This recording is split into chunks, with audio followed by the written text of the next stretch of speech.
Hello, lovely learners. If you are on the bus folding clothes, washing dishes, or looking at your phone in bed when you should really be sleeping, welcome back to English in Quiet.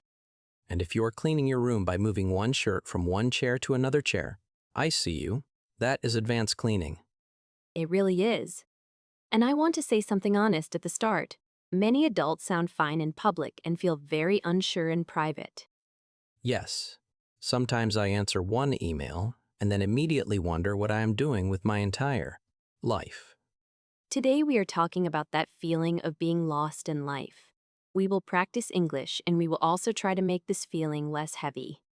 If this episode feels useful, you can stay with English in Quiet and share it with a friend who wants calm English and a calmer brain. And if your level is around B1 or B2, stay with us. You do not need every word. We will keep the language clear, explain the stronger bits, and you can always come back later for another listen. Good. So first, feeling lost is common. It is not some strange private failure.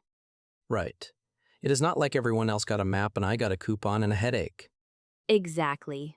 People often feel lost after graduation, after a breakup, after losing a job, after moving, after becoming a parent, or even after reaching a goal. That last one is sneaky. You work hard, you get the thing, and then your brain says, okay, now what? Yes, I can picture so many little scenes. A graduate with no clear plan on Monday morning. A person in a new apartment eating on the floor. A new parent thinking, I love this baby, but I do not know who I am this week. Yes, and all of those people may think something is wrong with them. When really life change very fast and their inner map needs time to catch up. Catch up means move to the same place or speed. Your life runs ahead, and your feelings are still trying to arrive. Exactly, sometimes the problem is not that your life has no value. The problem is that an old structure no longer fits and a new one is not built yet. So the old map does not work, and the new map is still blank. That is a good way to say it. And there is a practical difference between having no future and not having a clear next step. Oof, those can feel the same at midnight, but they are not the same. They are not. A transition, meaning a period of change, can feel like failure even when it is actually just change. Like when school gives you a path for years, and then suddenly nobody is telling you what chapter comes next. Exactly. Or when you finally get a promotion and the goal that pushed you forward disappears. Or when you move to a new city and even buying toothpaste feels emotional for some reason. Very true. So we want to say this early. Feeling lost does not always mean life is empty. Very often it means your life is changing faster than your inner map. And most people want one dramatic answer, one perfect sentence, one sunrise moment, maybe with better hair than usual. Yes, but direction usually comes back through smaller discoveries. You notice what matters, what drains you, what is missing, what feels realistic, and what effort still feels worth giving. I like that.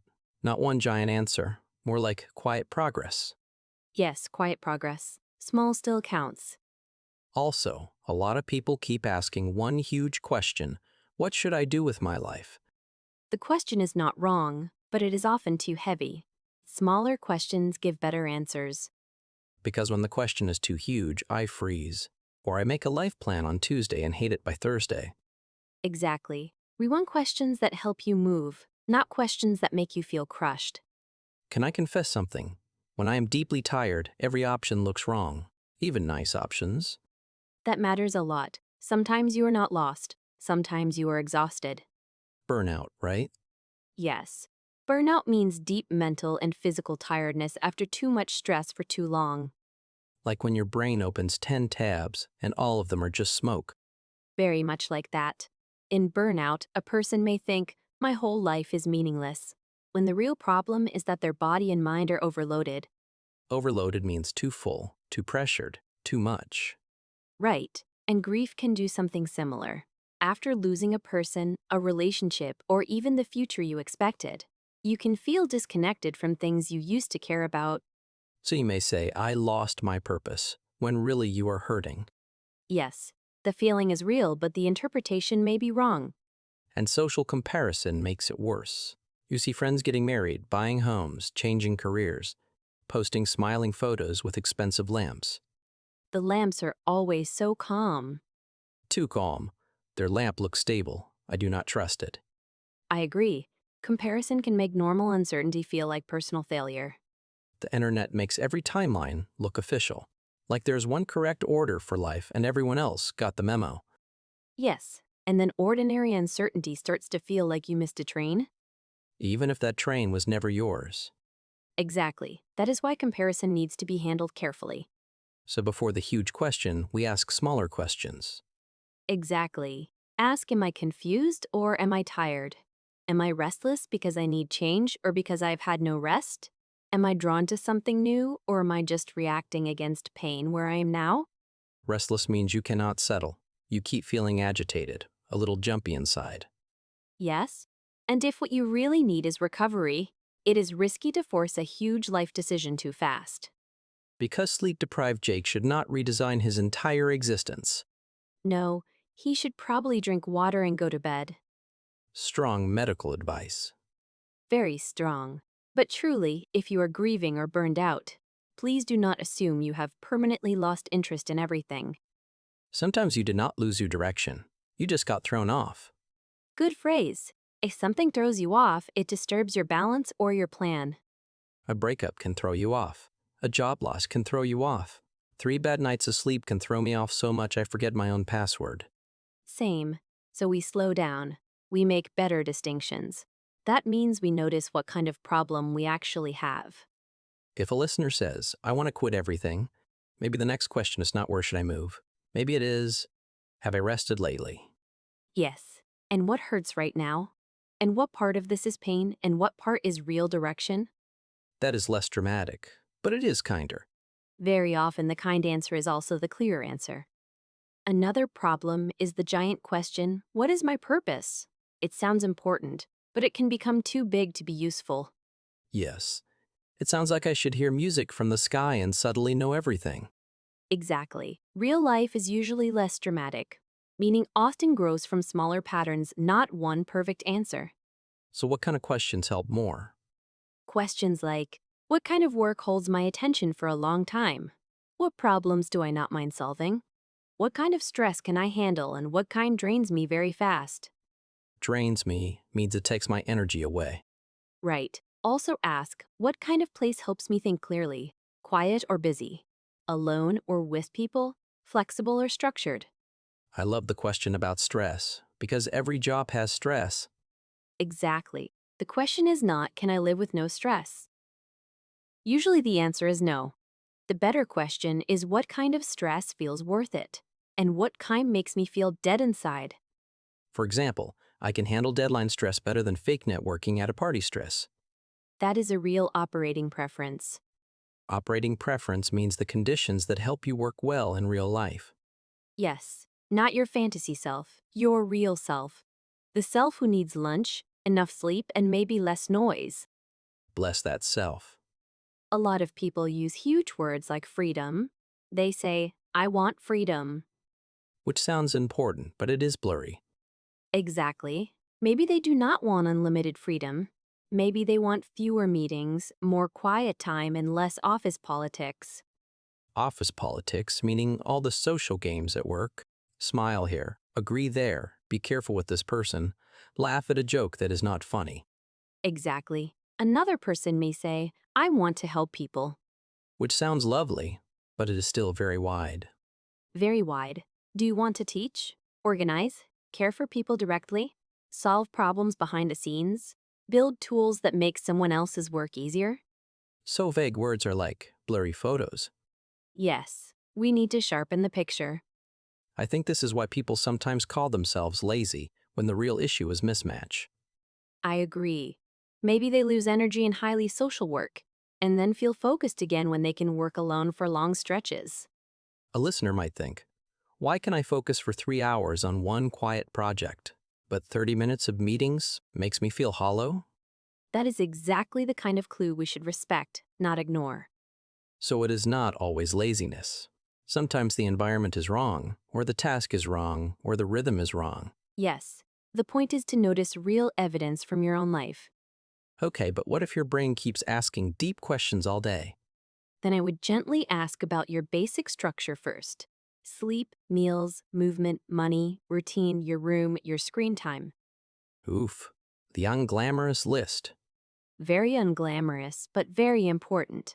A person who sleeps badly, eats at strange times, ignores bills, scrolls for hours, and has no shape in the day is not in a great position to judge the meaning of life. That line attacked me, but fairly. It attacks me too. When daily life is unstable, thoughts can become darker and more dramatic than they really are. Yes. And then you start saying huge lines like, nothing matters, when maybe you skipped lunch and have not seen sunlight. Bodies are not a side detail, they shape how the world feels.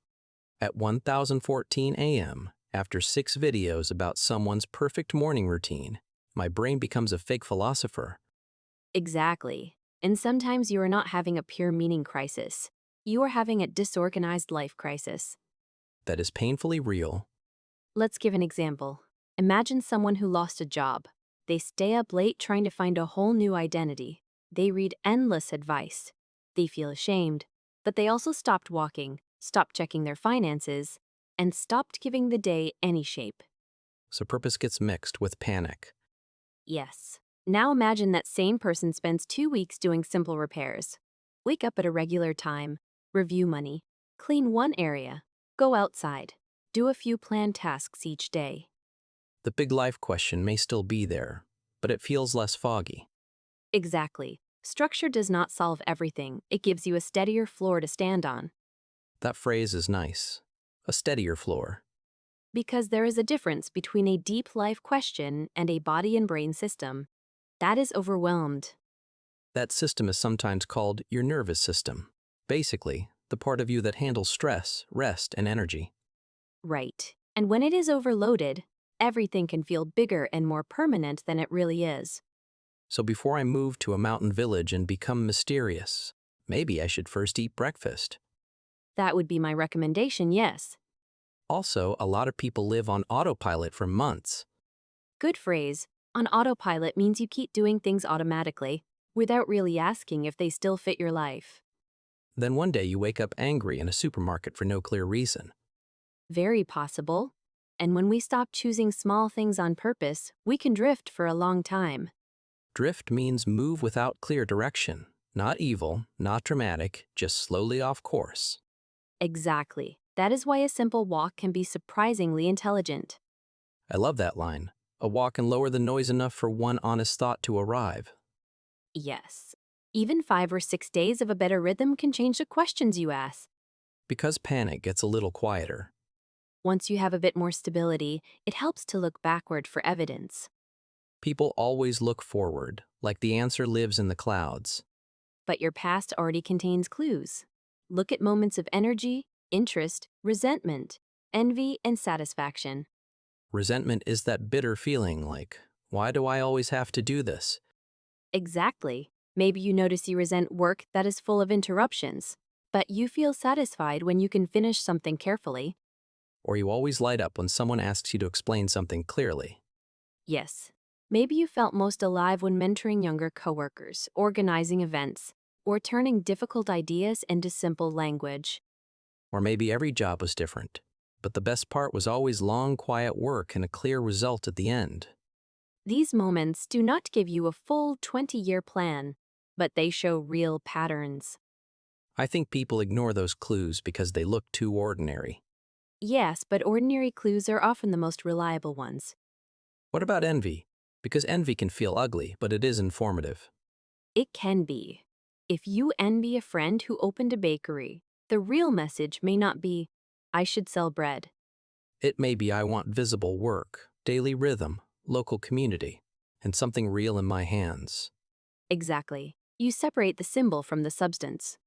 Symbol means the outside picture. Substance means the deeper truth under it. Very good, admiration works the same way. If you admire a doctor, maybe you do not want medical school. Maybe you admire competence, usefulness, or calm under pressure. That is such a relief. Sometimes I admire a person's life, not their actual job. Right. I have also heard people say, I envy that artist, and after a little conversation, What they really envy is flexible time and honest expression. Or they envy that small shop owner, not because they want to sell cups all day, but because the work looks visible, Visible is an important word there. You can see what you made, and other people can see it too. which matters if your current work feels abstract all the time. Exactly.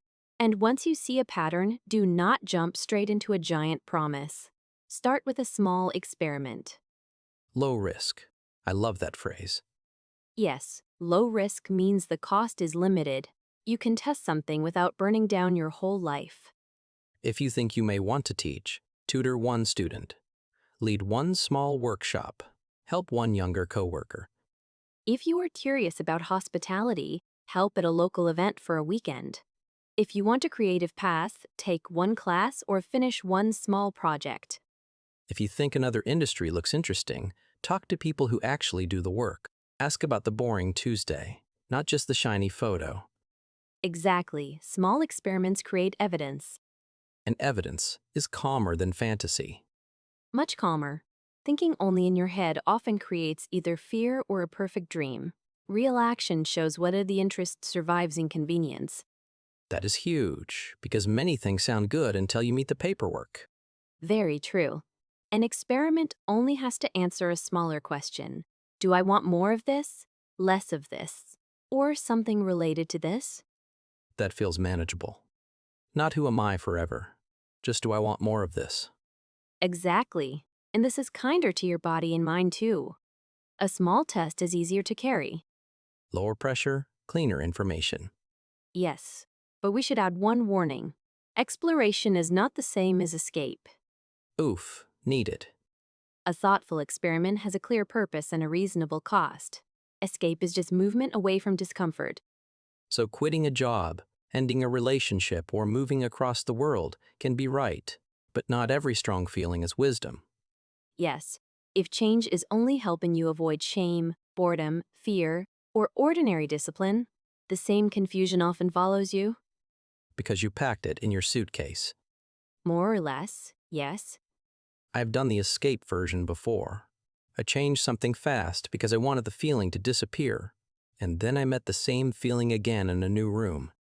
Many people know that story. Movement is not always progress. What about other people? Helpful or dangerous? Both depending on the person. Feeling lost gets worse in isolation. When you are alone too long with the same thoughts, those thoughts start sounding like facts.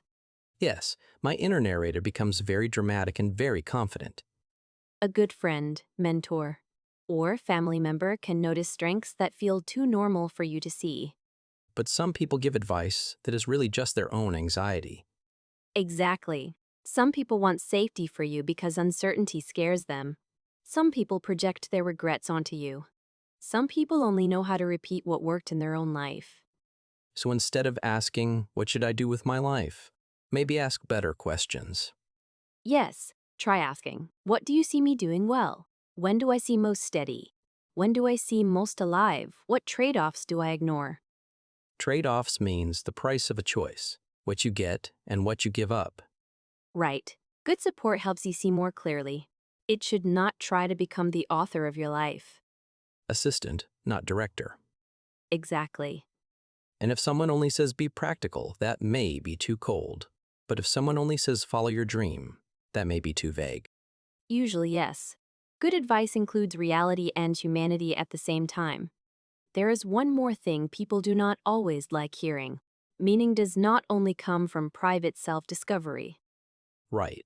Sometimes meaning grows because real people need you, or a real task needs your attention. Yes. Caring for a child, helping a friend, learning a craft, serving a community, finishing difficult work. Commitment can create meaning. That can sound less exciting than a huge personal revelation, but it is very real. It is.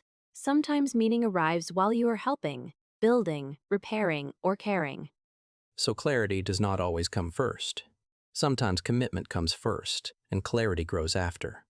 Very often, many people wait to feel 100% sure before they act. But good enough for this season is often enough. This season, I like that. You do not need a 20-year speech after a divorce, a graduation, or a layoff. No. You may just need a stable home, a healthier routine, one honest friendship, and one new area of work or study. Or an entry-level job that teaches you useful skills while you keep learning who you are. Exactly. The opposite of being lost is not having every answer. It is being able to take the next responsible step. That line lands. And the next step will be different for different people. It may be rest. It may be grief work. It may be financial repair. It may be one conversation, one application, one walk, one class, one small change in routine. One tiny promise. Yes, a tiny promise is a small promise you can actually keep. Not tomorrow I will become a radiant new human. No, more like tomorrow I'll wake up at 8, eat breakfast, and send one email. That is so much less exciting and so much more useful. Usually, yes. Direction often returns gradually. You build it through reality, not through one perfect map. And once you take one next step, the next question is usually easier. Yes, reality answers reality. Before we close, let's do our word tour. This is our little house ritual. Yes, the cozy bag of phrases. Please steal them. Use them this week. First, transition. A transition is a period of change. Example. This move to a new city is a transition, so of course I feel a bit strange. Next, thrown off. If something throws you off, it disturbs your balance or your plan. Example. That bad meeting threw me off, so I needed a short walk before I could work again. Burnout. Deep tiredness from too much stress for too long. Example. I thought I hated everything, but really I was close to burnout. Draining. Something draining takes energy away. Example. Small talk all day is draining for me, so I need quiet time later. On autopilot. Doing things automatically without real thought. Example. I was on autopilot for months, and suddenly my routine felt wrong. Show up. Very useful. It means arrive and do the thing, even if you're not in the perfect mood. Example. I did not feel inspired, but I showed up and finished the task. Get back on track. Return to a better direction or routine. Example. Last week was messy, but today I am getting back on track. Quiet progress. Small progress without drama. Example. No big transformation, just quiet progress. Tiny promise. A small promise you can keep. Example. My tiny promise is 10 minutes of job searching and no doom scrolling before bed. Next responsible step. The next honest action that fits real life. Example. My next responsible step is calling the bank, even though it is boring. Last one, low risk experiment. A small test with limited cost. Example. Before I change careers, I want one low-risk experiment on a weekend. Those are good ones. Repeat them, use them, make them yours. So what is the homework? Tiny homework today. Open your phone notes and write 3 short lines. What is draining me right now? What gives me even a little energy? What is one tiny promise or one low-risk experiment for this week? Keep it tiny, not a 5-year plan. 3 honest lines. Yes, and if your life feels messy, your tiny promise can be very basic. Sleep earlier twice. Take one walk. Check your budget. Clean one corner of your room. Send one message. Basic is not silly. Basic can save you. It really can. If you want to join us today, tell us in English what one tiny promise you want to keep this week. Make it specific and feel free to make it human. The comments can be a good place to practice real English and help other learners feel less alone. You can write something serious or something a little playful like, I will stop pretending that reorganizing my desk is a new life plan. That is an excellent comment. Thank you. I may have lived it. Read someone else's comment too. A kind reply in simple English can help more than you think. And if you're in a confusing season, please remember you are not the only one. It is okay if the map is not complete yet. Small still counts. Rest counts. One honest step counts. We are glad you are here. Thank you for spending this time with us. Take care of yourself. Drink water. And maybe do not rebuild your whole identity at 1 in the morning. Very good advice. We will be here next time with more English, more life, and a little more quiet. Bye, everyone. Bye.